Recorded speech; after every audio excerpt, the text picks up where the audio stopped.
Assalamualaikum warahmatullahi wabarakatuh. Anak-anak, maaf, saya tidak bisa masuk dalam 2 hari ini ke kelas karena kondisi yang harus berhati-hati. Oke, kita ambil satu contoh kasus, misalnya dari kelompok Zevaya. Kita ambil ya. Oke. Nah, ini adalah kasus yang, maaf, kita format dulu supaya kelihatan ya.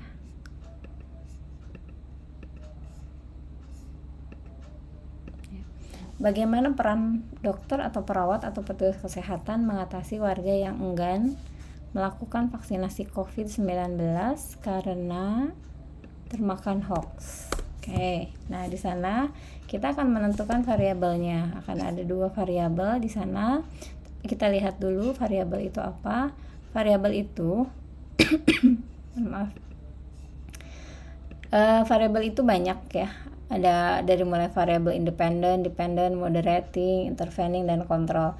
Tapi kita fokus di 2 variabel utama saja, yaitu variabel independent dan dependent. Variabel independent itu kita kenal juga sebagai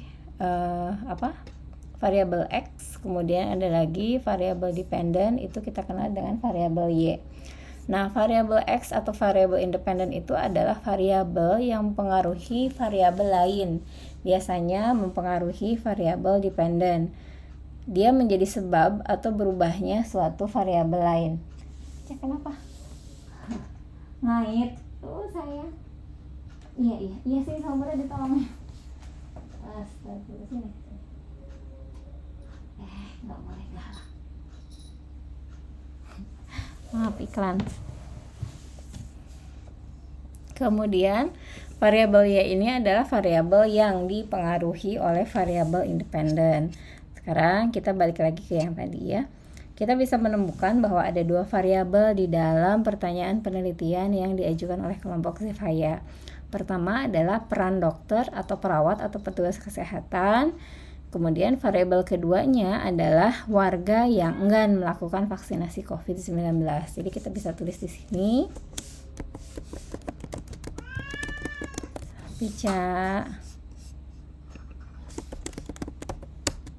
Peran petugas kesehatan, dan yang kedua adalah masyarakat yang termakan kabar hoax. Ya, gitu ya. Nah, kita akan mencari apa indikatornya. Kita tinggal tulis saja peran petugas kesehatan tadi di internet.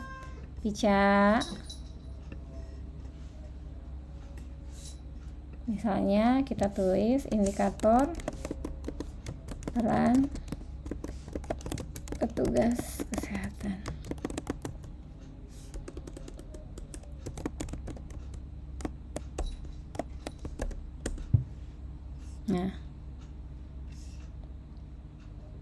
Nah, ini bagus ya, ada di Alamedica. Kita bisa buka.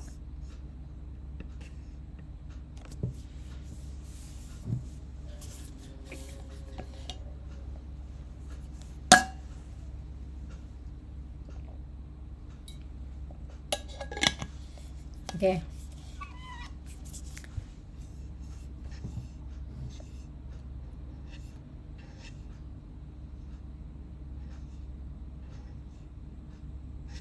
Nah, kita lihat di sini.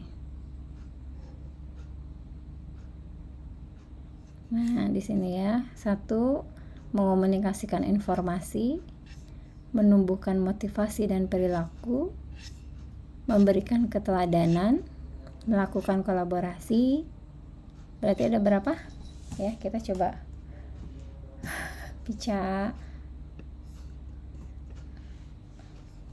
kita tulis ya di sini.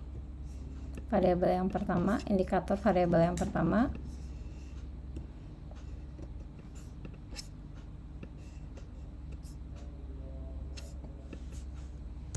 Melakukan kolaborasi kemudian memberikan keteladanan. Ya, Pica, Bunda di sini menumbuhkan motivasi dan perilaku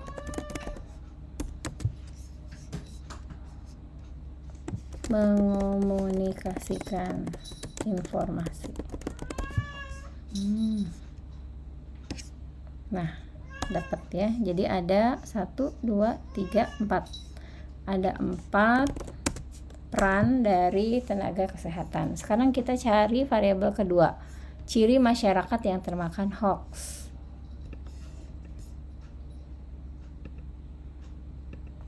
Ciri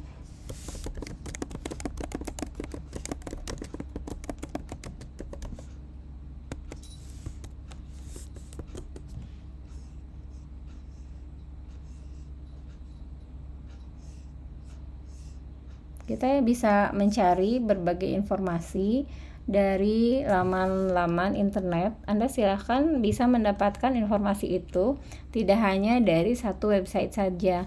Kalau tadi variabel pertama itu indikatornya kita dapatkan penuh dari satu website, maka saya lupa, website tadi itu tidak boleh hilang, harus disimpan alamatnya karena itu akan jadi daftar pustaka Anda nanti ya. Jadi kalau Anda sudah menemukan satu website, maka Anda save website itu. Kalau PDF, Anda unduh PDF-nya, kemudian disimpan untuk nanti dijadikan daftar pustaka pada saat nanti Anda akan menyelesaikan hasil penelitiannya ya, dalam menulis laporan ataupun artikel. Gak boleh ganggu Bunda ya. Bunda bikin video dulu ya. Iya, kamu main mau di sini sama Bunda.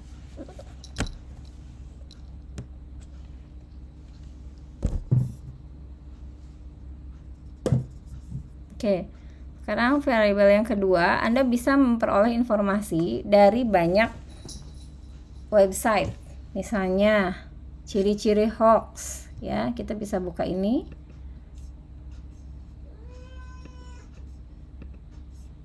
Nah,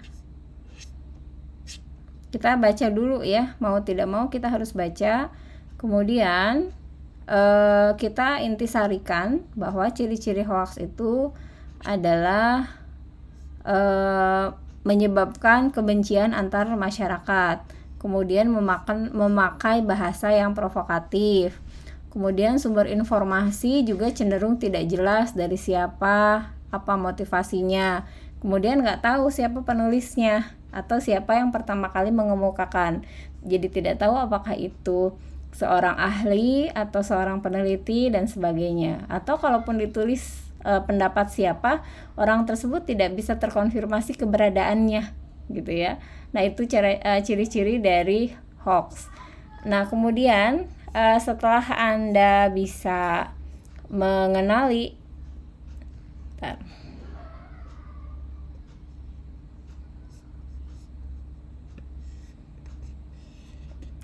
setelah Anda bisa mengidentifikasi indikatornya apa saja, maka setelah itu Anda bisa membuat pertanyaan. Saya rapihkan dulu ya, nggak betah lihatnya. Anda bisa lakukan pertanyaan penelitian. Nah, di sini kan kita ke indikator pertama ya. Indikator pertama itu ada indikator variabel pertama itu ada melakukan kolaborasi, memberikan keteladanan, menumbuhkan motivasi dan perilaku, serta mengomunikasikan informasi. Berarti kita akan menurunkan ini menjadi pertanyaan. Pertanyaannya kalau ada 4 indikator berarti minimal ada 4 pertanyaan. Jadi satu indikator kita turunkan menjadi 1 pertanyaan. Misal Anda ingin mengetahui jika saya perawat ya, jika saya perawat, Anda ingin tahu bagaimana cara saya berkolaborasi atau apakah saya sudah melakukan kolaborasi sebagai perawat. Anda ingin tahu apakah saya sebagai perawat sudah memberikan keteladanan, atau Anda ingin tahu bahwa si perawat tersebut apakah sudah menumbuhkan motivasi kepada masyarakat atau belum.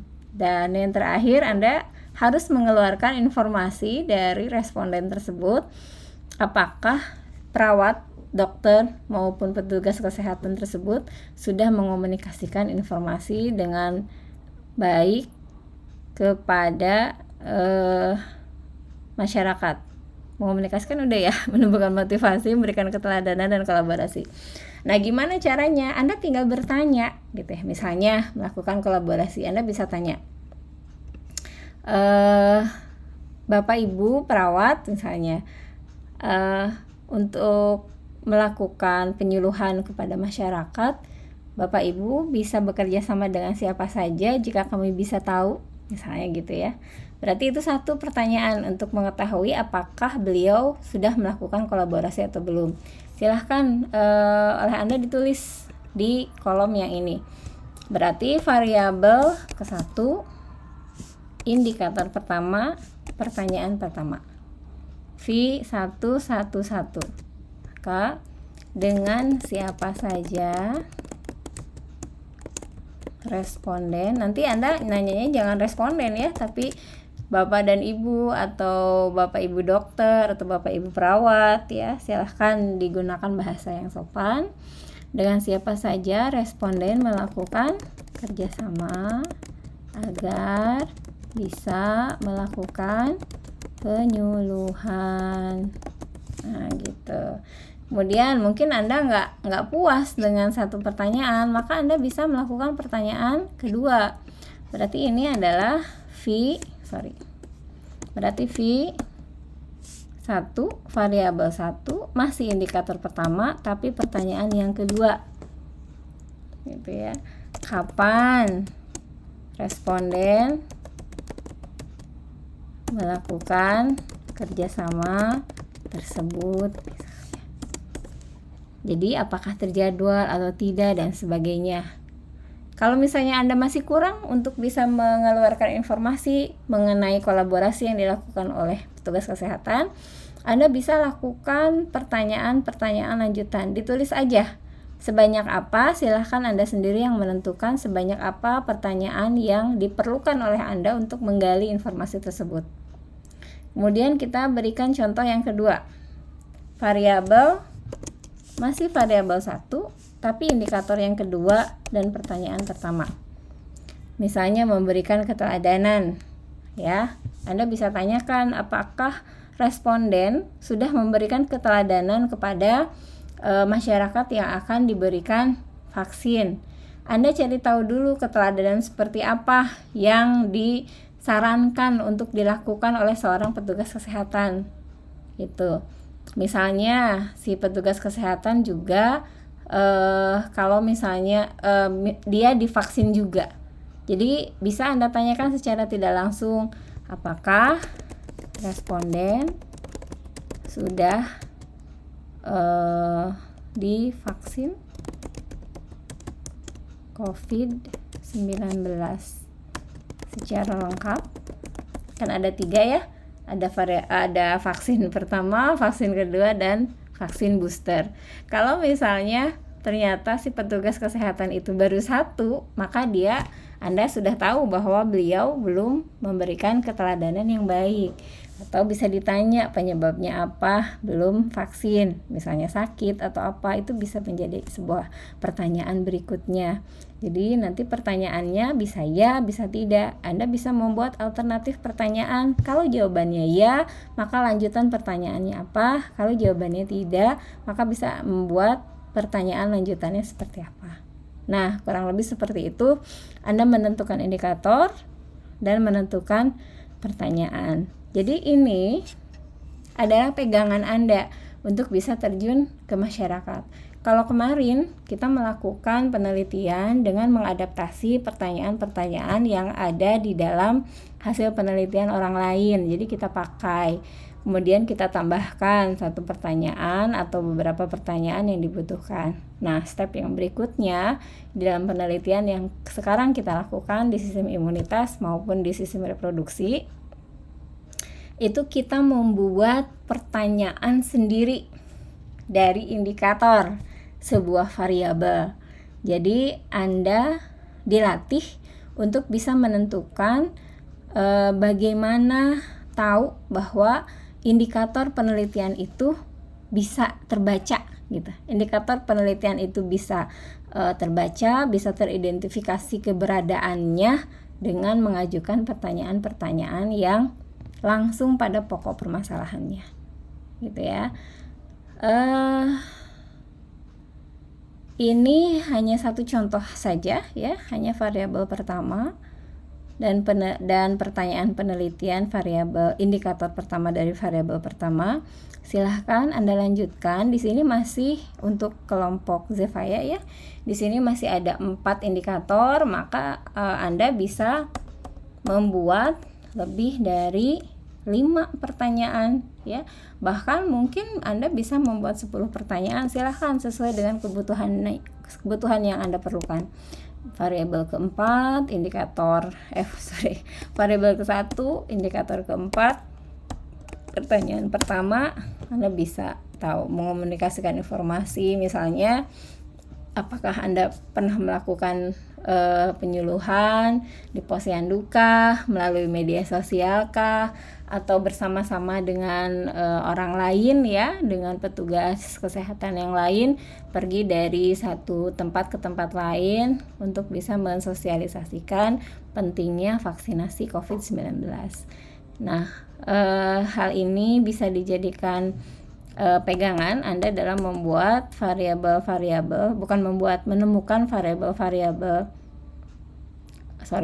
menemukan indikator dari variabel yang lain. Yang kedua, kemudian menurunkannya menjadi pertanyaan.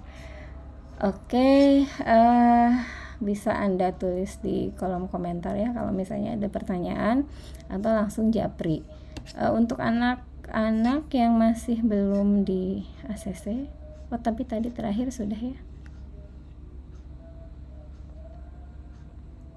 Zalfa ya, sudah. Oke. Yang lainnya sudah saya balas satu persatu untuk IPA 1, IPA 2 sama IPA 7 tinggal jalan ya, karena sudah oke pertanyaannya. Baik, terima kasih atas perhatiannya. Saya tunggu pertanyaannya ditulis oleh Anda di dalam Google Spreadsheet. Nanti saya baca sekitar hari Minggu atau hari Senin.